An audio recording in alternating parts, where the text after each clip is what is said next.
Hello and welcome friends. Kindly subscribe to our channel so that you keep getting our programs uninterrupted. Doston, the title for today is the famous play Othello by William Shakespeare. Othello is also referred as the tragedy of Othello or the Moor of Venice, believed to have been written in 1603. It is based on the story Ahan Capitano Moro, or a Moorish captain. The story revolves around its two central characters, Othello, a Moorish general in the Venetian army, and his unfaithful ensign, Iago. Given its varied and enduring themes of racism, love, jealousy, betrayal, revenge, and repentance, Othello is still often performed in professional and community theatre alike, and has been the source for numerous operatic, film and literary adaptations. Consider what I am telling you is happening on the stage where the play is being enacted. Othello begins on a street in Venice in the midst of an argument between Roderigo, a rich man, and Iago. Roderigo has been paying Iago to help him in his suit to Desdemona, but Roderigo has just learned that Desdemona has married Othello, a general whom Iago begrudgingly serves as an ensign. Iago says he hates Othello, who recently passed him over for the position of lieutenant in favor of an inexperienced soldier, Michael Cassio. Unseen, Iago and Roderigo cry out to Brabantio that his daughter Desdemona has been stolen by and married off to Othello the Moor. Brabantio finds that his daughter is indeed missing, and he gathers some officers to find Othello. Not wanting his hatred of Othello to be known, Iago leaves Roderigo and hurries back to Othello before Brabantio sees him. At Othello's lodgings, Cassio arrives with an urgent message from the Duke. Othello's help is needed in the matter of the imminent Turkish invasion of Cyprus. Not long afterward, Brabantio arrives with Roderigo and others and accuses Othello of stealing his daughter by way of witchcraft. When he finds out that Othello is now on his way to speak with the Duke, Brabantio decides to go along and accuse Othello before the assembled Senate. But Brabantio's plan backfires. The Duke and the Senate are very sympathetic towards Othello. Given a chance to speak for himself, Othello explains that he wooed and won Desdemona not by witchcraft but with stories of his adventure in travel and war. The Duke finds Othello's explanation convincing, and Desdemona herself enters at this point to defend her choice in marriage and announce to her father that her allegiance now is only towards her husband. By now, Brabantio is frustrated but agrees and allows the Senate meeting to resume. The Duke says that Othello must go to Cyprus to aid in the defense against the Turks who are headed for the island. Desdemona insists that she accompany her husband on this trip, and preparations are made for them to depart that very night itself. In Cyprus, the following day, two gentlemen stand on the shore with Montano, the governor of Cyprus. A third gentleman arrives and reports that the Turkish fleet has been wrecked in a storm at sea. Cassio, whose ship did not suffer the same fate, arrives soon after, followed by a second ship carrying Iago, Roderigo, Desdemona, and Emilia, Iago's wife. Once they have landed, Othello's ship is sighted, and the group goes back to the harbor as they wait for Othello. Now, meanwhile, Cassio greets Desdemona by clasping her hand while observing them. Iago remarks the audience, or tells the audience that he will use as little a web as this, hand-holding to capture Cassio. Othello arrives and greets his wife and announces that there will be reveling or enjoyment that evening to celebrate Cyprus's safety from the Turks. Once everyone has left, Roderigo complains to Iago that he has no chance of breaking up Othello's marriage. Iago assures Roderigo that as soon as Desdemona's blood is made dull with the act of sport, she will lose interest in Othello and seek sexual satisfaction elsewhere. However, Iago warns that elsewhere will likely be with Cassio. Iago counsels Roderigo that he should cast Cassio into disgrace by starting a fight with Cassio at the evening's party revels. In a soliloquy or an address, Iago explains to the audience that eliminating Cassio is the first crucial step in his plan to ruin Othello. That night, Iago gets Cassio drunk and then sends Roderigo to start a fight with him. Apparently provoked by Roderigo, Cassio chases Roderigo across the stage. Governor Montano attempts to hold Cassio down, but Cassio stabs him. Iago sends Roderigo to raise an alarm in the town. The alarm is rung, and Othello, who had left earlier with plans to consummate his marriage, soon arrives to still the commotion. When Othello demands to know who began the fight, Iago feigns reluctance to implicate his friend Cassio, but he ultimately tells the whole story. Othello then strips Cassio of his rank of lieutenant.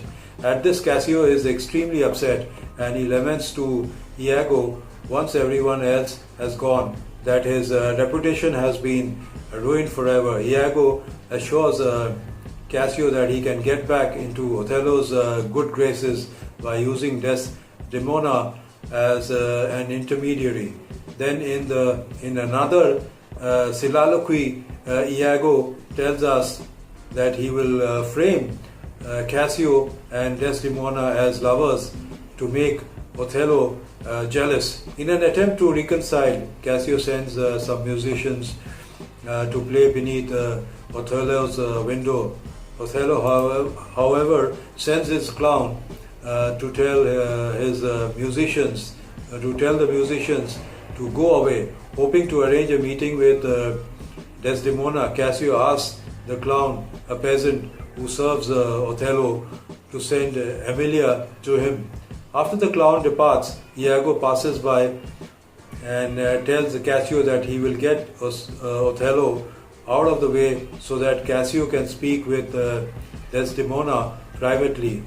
Othello, Iago, and a gentleman go to the town to examine some fortifications. Desdemona is quite sympathetic to Cassio's request and promises that she will do everything she can to make Othello forgive his former lieutenant. As Cassio is about to leave, Othello and Iago return. Feeling uneasy, Cassio leaves without talking to Othello. Othello inquires whether it was Cassio who just parted from his wife, and Iago, beginning to kindle Othello's fire of jealousy, replies, "No, sure, I cannot think it. That he would steal away so guilty, seeing your coming." Othello turns upset and edgy when Iago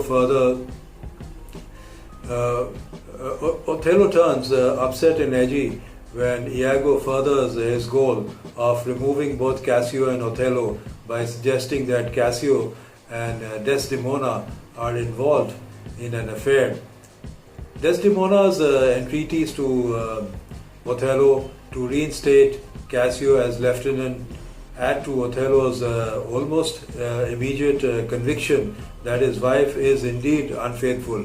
After Othello's conversation with Iago, Desdemona comes to call Othello for supper and finds him feeling unwell. She offers her handkerchief to wrap around his head, but he finds it to be too little and lets it drop to the floor. Desdemona and Othello thereafter go for dinner when Emilia picks up the handkerchief, mentioning to the audience that Iago has always wanted her to steal it for him. Iago is ecstatic when Emilia gives him the handkerchief, which he plants in Cassio's room as evidence of his affair with Desdemona. When Othello demands ocular or visual proof that his wife is unfaithful, Iago says that he has seen Cassio wipe his beard with Desdemona's handkerchief, the first gift Othello ever gave her. The first seed of suspicion is thus born. Othello vows to take vengeance on his wife and on Cassio. And Iago vows that he is going to help Othello do that. When Othello sees Desdemona later that evening, he demands the handkerchief of her, but she tells him that she does not have it with her and attempts to change the subject to change the subject by continuing her request or suit on Cassio's behalf. This drives Othello into a further rage and he storms out. Later, Cassio comes on stage wondering about the handkerchief he has just found in his chamber. He is greeted by Bianca, a prostitute, whom he asks to take the handkerchief and copy its embroidery for him. Through Iago's machinations, Othello becomes so consumed by jealousy that he falls into a trance and has a fit of epilepsy. As he wriggles on the ground, Cassio comes by and Iago tells him to come back in a few minutes to talk. Once Othello recovers, Iago tells him of the meeting he has planned with Cassio. He instructs Othello to hide nearby and watch as Iago extracts from Cassio the story of his affair with Desdemona, while Othello stands out of earshot or beyond the point from where he could listen clearly. Iago pumps Cassio for information about Bianca, the prostitute, causing Cassio to laugh and confirm Othello's suspicions. Bianca herself then enters with Desdemona's handkerchief, reprimanding Cassio for making her copy out the embroidery of a love token given to him by another woman. When Desdemona enters with Lodovico, and Lodovico subsequently gives Othello a letter from Venice calling him home and instating Cassio as his replacement, Othello goes over the edge, striking Desdemona and then storming out. So this is only natural because Cassio happens to be so-called his wife's lover. That night, Othello accuses Desdemona of being a whore. He ignores her protestations, seconded by Emilia, and that she is innocent. Iago assures Desdemona that Othello is simply upset about matters of state. Later that night, however, Othello ominously tells Desdemona to wait for him in bed and to send Emilia away. Meanwhile, Iago assures the still complaining Roderigo that everything is going as planned, and in order to prevent Desdemona and Othello from leaving, Roderigo must kill Cassio, then he will have a clear avenue to his love. Iago instructs Roderigo to ambush Cassio, but Roderigo misses the target and Cassio instead wounds him. Meanwhile, Iago wounds Cassio and runs away. When Othello hears Cassio's cry, he assumes that Iago has killed Cassio as he had said he would.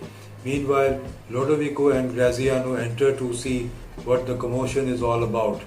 Iago enters shortly thereafter and flies into a pretend rage as he discovers Cassio's assailant Roderigo, whom he murders. Cassio is taken to have his wound dressed. Meanwhile, Othello stands over his sleeping wife in their bedchamber, preparing to kill her. Desdemona wakes and attempts to plead with Othello. She asserts her innocence, but Othello smothers her. Emilia enters with the news that Roderigo is dead. Othello asks if Cassio is also dead and is mortified when Emilia says he is not. After crying out that she has been murdered, Desdemona changes her story before she dies, claiming that she has committed suicide perhaps just to save her husband. Emilia asks Othello what happened, and Othello tells her that he has killed Desdemona because of her infidelity, which Iago brought to his attention. Montano, Graziano, and Iago come into the room. Iago attempts to silence Emilia, who realizes what Iago has done. Now she knows the entire thing, that how this guy is manipulated. At first, Othello insists that Iago has told the truth, citing the handkerchief as evidence. Once Emilia tells him how she found the handkerchief and gave it to Iago, Othello is devastated and begins to weep. He tries to kill Iago but is disarmed. Iago kills Emilia and flees but is caught by Lodovico and Montano. Lodovico is a member of Venice's diplomatic service and also a cousin of Desdemona, who return holding Iago captive. They also bring Cassio, who is now in chair because of his wound. Othello wounds or attacks Iago and wounds him but is disarmed. Lodovico tells Othello that he must come with him back to Venice to be tried. Othello makes a speech about how he would like to be remembered after he's gone, and then he kills himself with a sword that he had hidden on his person. The play closes with a speech of Lodovico. He gives Othello's house and goods to Graziano, who is Desdemona's uncle, and orders that Iago be executed.